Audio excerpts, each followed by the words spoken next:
Hi, it's Margaret with Sacramento Art Classes, and today I'm going to show you how to use some really cool embossing powders and some watercolor to make an illuminated letter.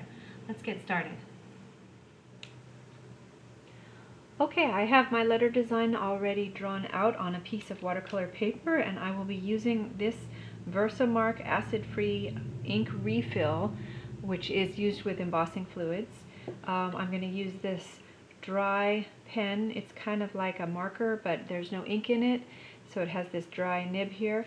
Just a dish to decant some of this fluid into, and various colors of embossing powder. So I have a really cool gold sparkle. This one is Rubbermaid or Rubberman Stamp Company, so a gold sparkle. I have this kind of interesting peachy orange color, and then three colors in the Cloisonne line of embossing powders. I'll be using a copper, a really pretty copper color, pewter, and clear. So the first thing I want to do to get started here is to put a few drops of this fluid into my dish. Now you can use a brush if you want, or they make pens that are already filled with this stuff. I just don't own one. Or you could use a rubber stamp that has whatever the stamp image is on there. So to get started, I'm going to put my nib in here and just do a little drawing. I have to be careful not to have too much, because too much makes a gloppy mess, and we'll see. Hopefully this turns out okay. But I'm just going to do a few designs, and I'm going to speed that up for you so you don't have to just watch me draw slowly. Here we go.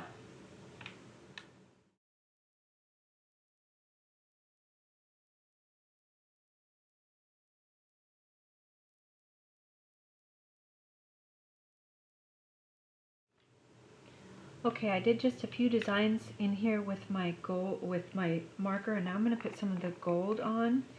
You just shake it on like you do glitter,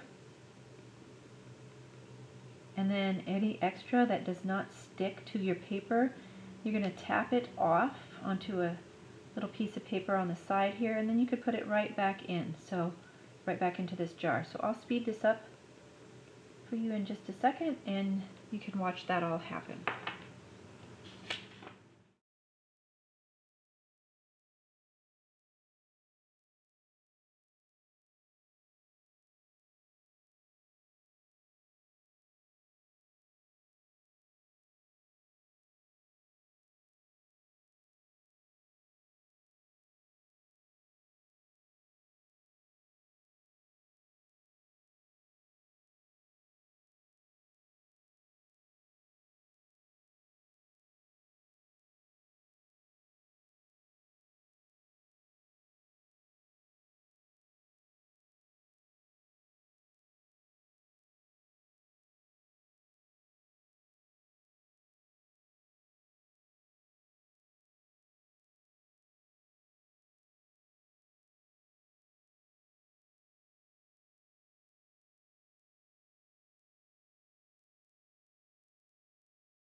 This thing that I just did is the most risky part of this, because all of the pen marks that I made already, they're not fused and dried yet because we haven't used the heat gun. So any of these areas could get smeared, and so this color that I just added in may unfortunately mix with a different color that I don't want it to, and then we have a funky mess of different colors, and it's really easy to smear them. So we'll see what we get. This is all about having fun and experimenting.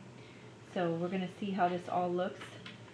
There should be, what do we have? 5 different colors. 1, 2, 3, 4, 5 different colors on here. Now, the way to make this work when you're all done, make sure that you put the lids on all of this stuff, because if you start up your heat gun and the air blows from it, and you have anything with a lid open, you're going to blow that all around, and it's very fine glitter. You don't want to have it all over your house or in your lungs. So now that we're focused, we can see what this is going to turn out like. Here we go. Here comes the heat gun.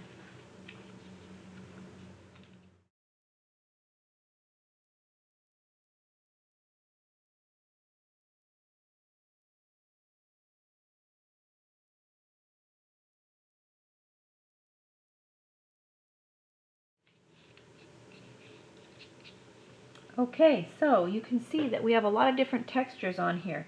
The pewter, which I used here, let me get a pointer.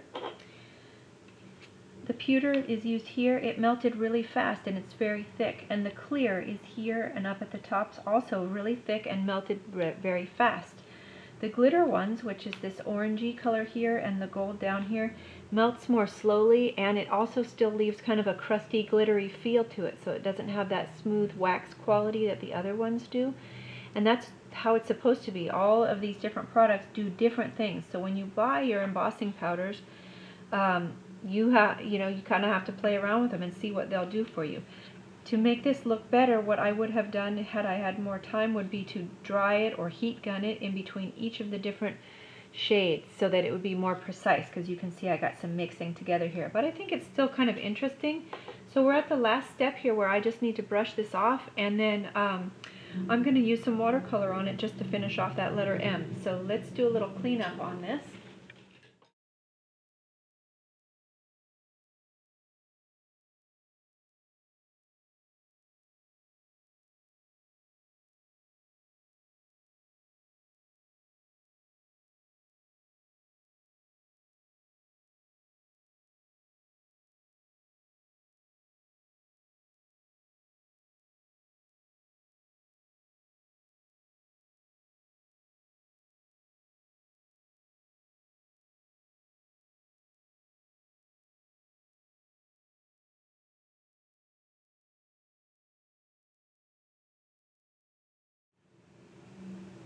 Okay, there you have it, the letter M in an illuminated letter style.